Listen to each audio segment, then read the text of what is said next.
Jam. Water. Hit the brake. Beep, beep. Drip like Jam. water. Hit the brake. Beep, beep. Get out of my way! Yo, what want me youth? Welcome everybody once again to Traffic Jam. As I always say, I'm not your regular host. I'm just filling in. My name is Mark.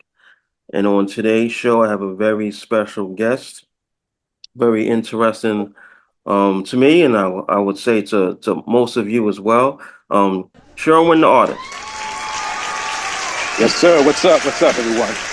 How y'all doing out there? Pleasure to have you on, sir. Yes, sir.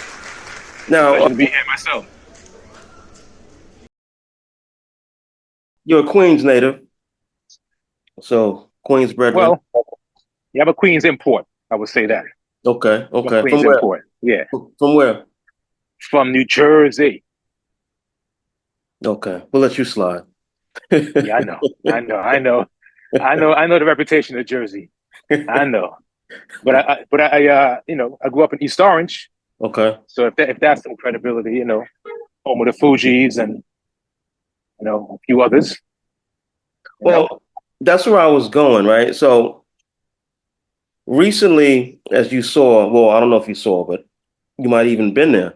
Tribe Called Quest was inducted into the Rock and Roll Hall of Fame. Yes, sir. And I was proud of that. And it made me think about the piece you did for Phife Dawg. Yeah. Walk me through that. How did that come about? Well, the piece for Phife Dawg, that is one of three Queens artist sculptures that I put together in a cipher, a statue cipher, and that's called a cipher in Queens. Now, I wanted to make sure that this project would be accepted by the decision makers for the open call. It's an open call for Socrates Park. There's a Socrates Sculpture Park in Queens, Long Island City, and they put out the open call every year for artists to be a part of their fellowship. They provide a stipend, they provide space to work, and space to exhibit in their park for a course of like 9 months. So this idea was really an idea to showcase the hip hop artists that really were soundtrack to my life, my teens, going into adulthood, and also to show the diversity of talent that came out of that period. And it had to be Queens artists. So I'm like, I'm going to choose the artist to represent me. We got Run DMC. Those were like the rock stars. They allow you to, I think Run DMC's music allow you to feel everything Queens, but also it allow you to cross over and give you like an open dialogue with another culture. And I feel like Queens hip hop artists do that, right? Queens hip hop artists just have this natural ability to cross culture. Their music just have that cross cultural appeal. So, Run DMC, Jam Master Jay, he's a DJ. They're all fallen soldiers. Fight from Tribe Called Quest. They got the backpack conscious style, hip hop. And, you got Prodigy of Mobb Deep. When you're talking about hardcore, like straight, grimy,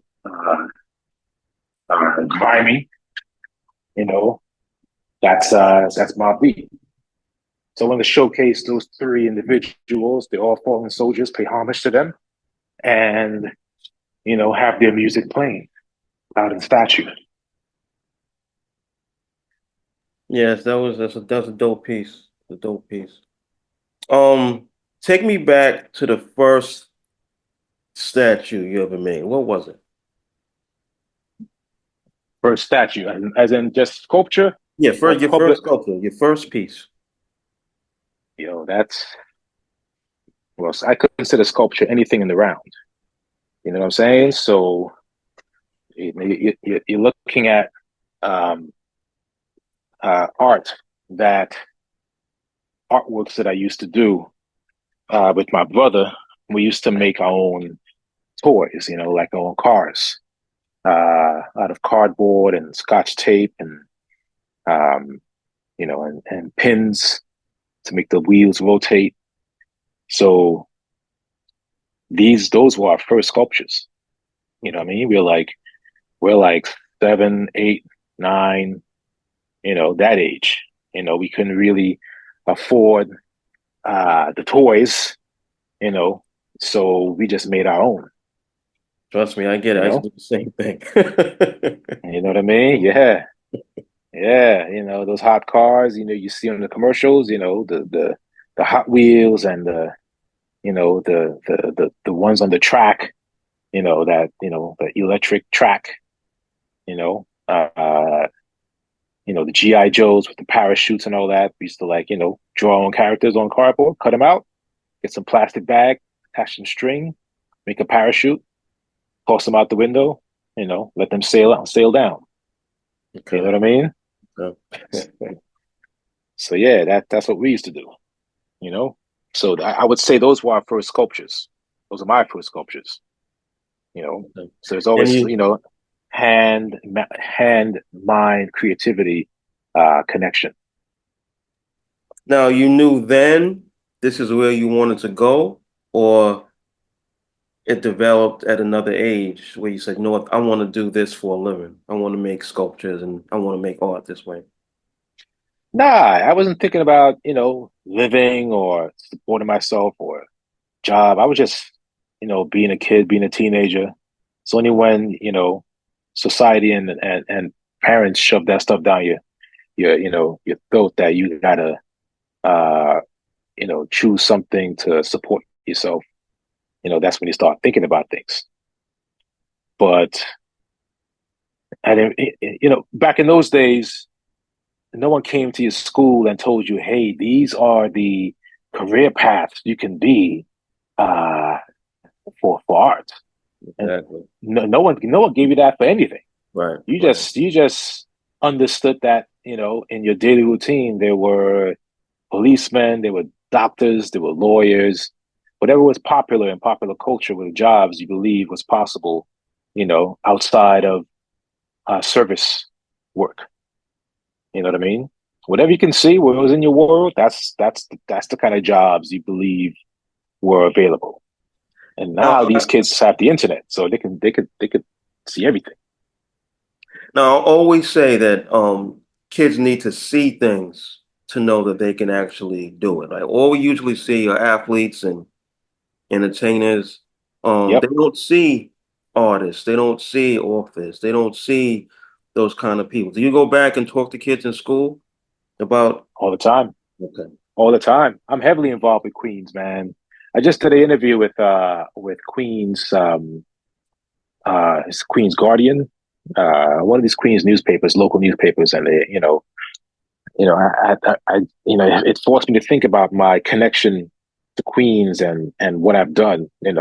Apart from the exhibiting in multiple locations throughout Queens, I've done workshops. I've done workshops at Queens Public Library, at different library locations where teens and adults come in, kids come in, and they learn about sculpture. I showcase a presentation, then I show them how to do sculpt a face, sculpt an eyeball, sculpt an ear. I've done, I've visited schools, my kids' schools. I've visited and did a, show and tell, presentation, bring some artwork. So yeah, that's also part of my, mission is to demystify how sculptures come into your life, come into your space. People walk around, they see sculptures, no one understands how that's even created or how it's even get there. They may understand there's a person behind it or a group of people, but to actually see the process where I'm showing them a video of me stop motion, me actually sculpting something in my studio and bringing it to life with clay and with other materials and tools and stuff. They get to see that. That's You know, dope. That's dope. That's dope.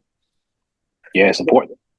No, it is. It is. It is very important. So I was looking at the statue that they made of Dwayne Wade in Miami.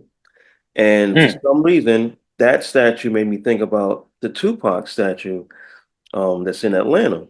And the reason I think about those two is because they look nothing like the person, in my opinion, that it's supposed to be for, right? The Dwayne looks mm, nothing like Dwayne Wade, and the Tupac one looks nothing like Tupac.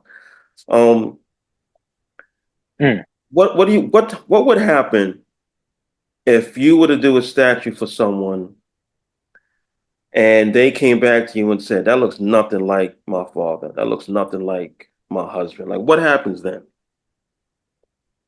Uh, I don't know what that would be like, because that's I don't deliver that type of result.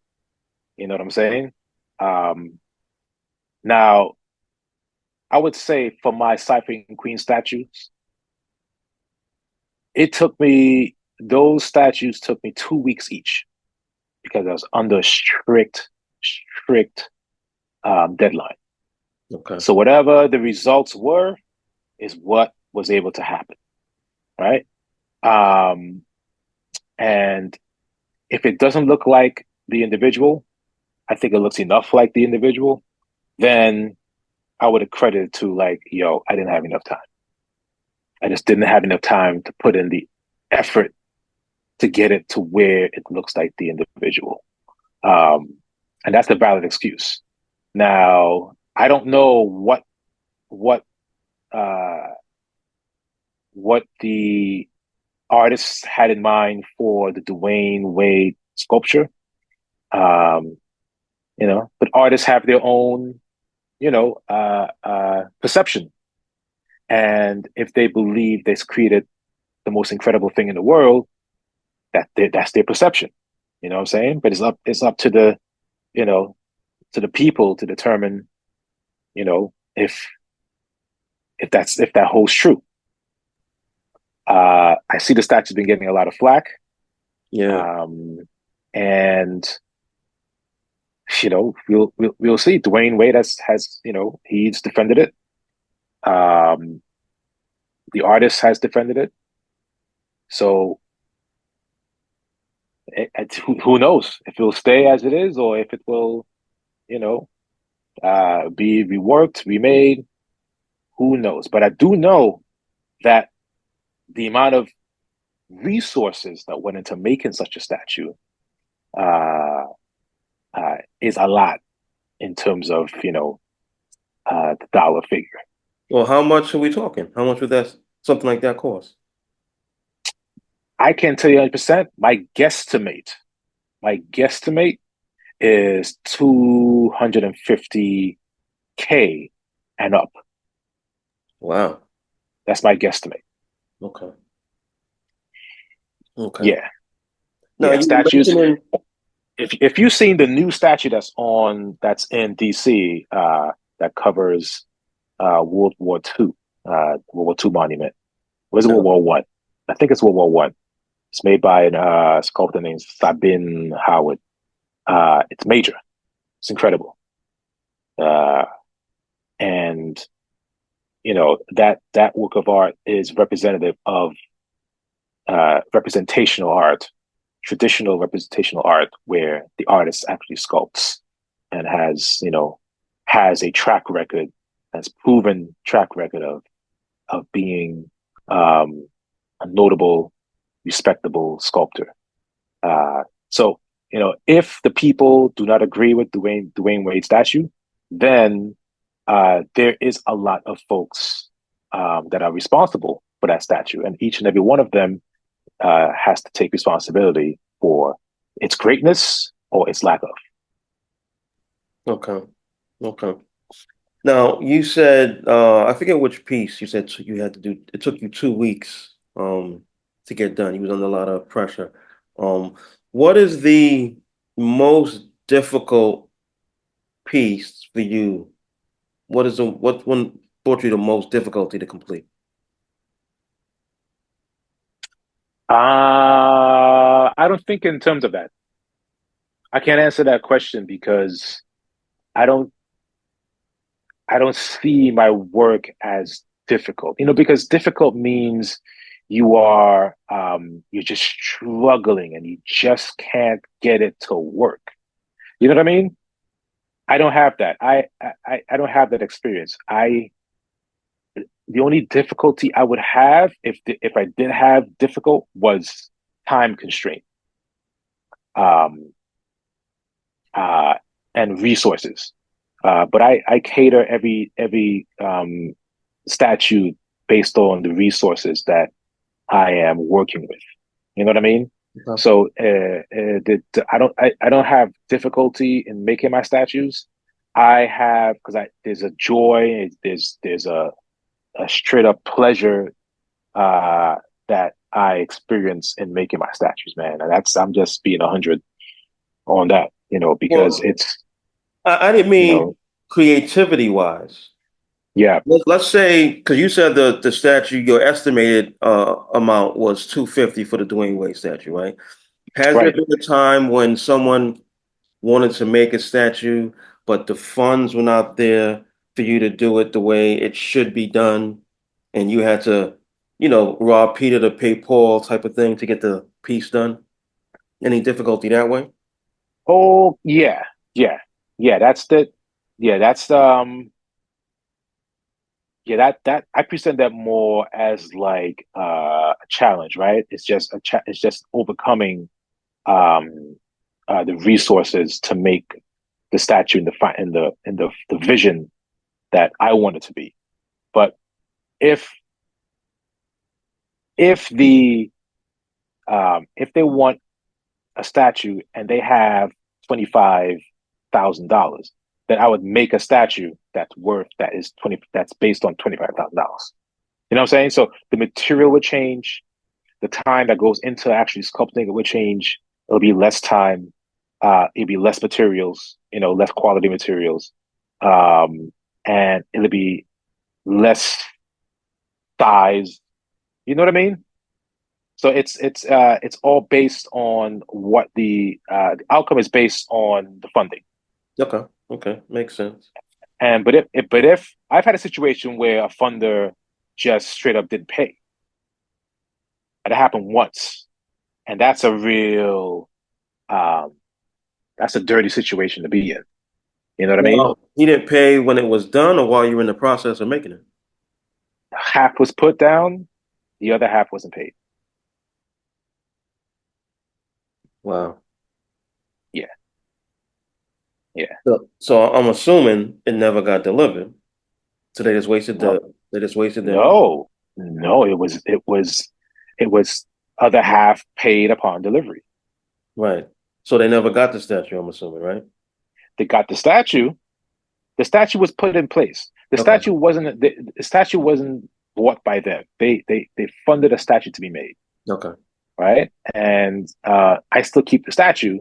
They get the notoriety, but the statue was launched. They got the notoriety, and then paid. Upon delivery, upon completion of the statue. Okay. Yeah, yeah. So that has happened to me once. Um, uh, yeah, that's difficulty is dealing with people. That's it. That's it. Anything within my control Yeah. is Can't get is around just that. yeah, Can't get around that. yeah. Now let me ask you this. What if New York City, right, asked you to put a statue in Central Park, but it was your favorite statue and it represents you and your work and your skill? What statue would you put on display? A statue that I made already, or to come up with a statue. Your favorite statue that you've done already. Oh, okay. I would say it would have to be the Biggie statue. Really? Why Yeah, the Biggie statue? because Central Park is the center of the island of Manhattan, and it represents a nucleus to a city um, that is the best, most iconic in the world, right? There's other great cities that do great things that contribute a lot to society and culture and stuff. Uh, but I think the Biggie statue would be the best fit because the legacy of Biggie is uh, on par with what the symbolism of Central Park is to New York, the country, and the world. You know what I mean? Okay. All right. Yeah, yeah, Now, yeah. talk to me about the LL Cool J statue. How did that come about?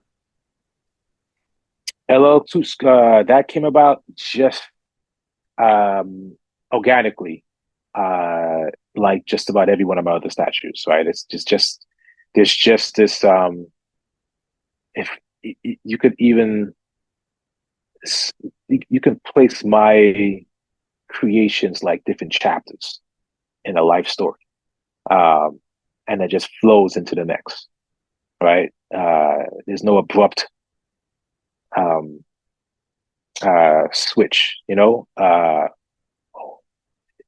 So, speaking of metaphorically, so the LL statue came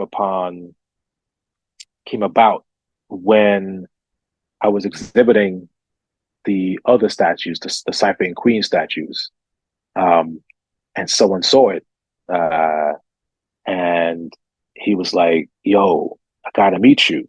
Um, I think you should do a statue LL." And I'm like, "All right, that's actually a good idea." Um, so it kind of just worked out that he had the best idea to go next, and I'm like, "Yeah, I'm gonna go with this. I'm gonna go with this." Now, you sculpted it from what? From memory, from a picture? Did you meet L? I met L later on, but after the statue was done, way later on. But it was sculpted from pictures. And the thing that's difficult about the LL statue is that when you have someone like LL who has this long, vibrant career, when you look for pictures of LL, you're getting pictures from 17 all the way up to 40, age. Right. So, and the face changes over that time period. So I had to find pictures that are relevant to the age group that I wanted to sculpt LL. And that was early 20s, like late teens into early 20s. So yeah, so I ended up finding enough pictures. So it's really a composite of LL's first three first three albums, first four albums, from Radio to Mama Said. Okay. Now, aside from these sculptures that we've been speaking about, where can people go to see your work?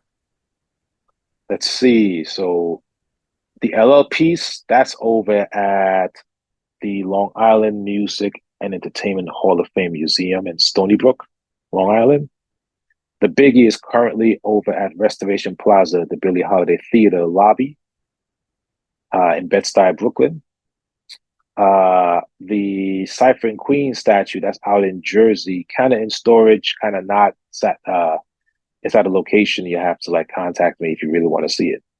The Red Alert statue is up in Harlem. That's currently on display for another 2 weeks, to be determined where it'll be next.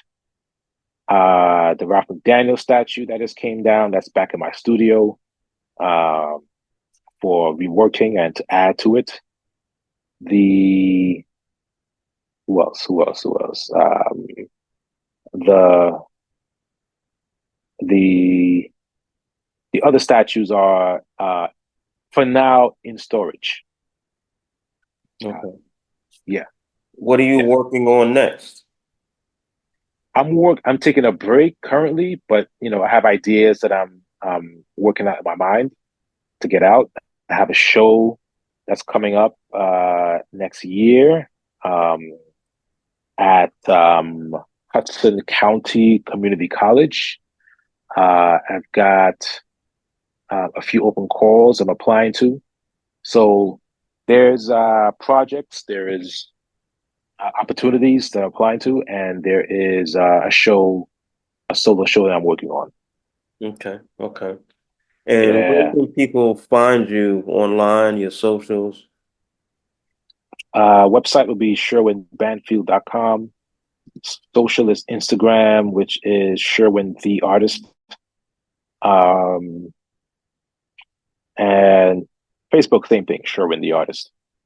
I have a Twitter, but I rarely use it. Okay. Yeah. Well, it was a pleasure having you on, sir. We finally got it done. Yes, sir. And you're Yeah. welcome back on Traffic Jam anytime, sir. Of course, man. Yeah, man. Let me know, when this will be live. Excited to hear what your audience thinks, and let's keep hip hop preservation alive in all shapes and forms. Whether it's podcasts like yourself, and statues like myself, painting, graffiti, the music itself, dance, style, all of that. Traffic jam. Drip like Jam. water. Hit the brake. Beep, beep. Drip like Jam. water. Hit the brake. Beep, beep. Get out of my way! Yo, what want me you?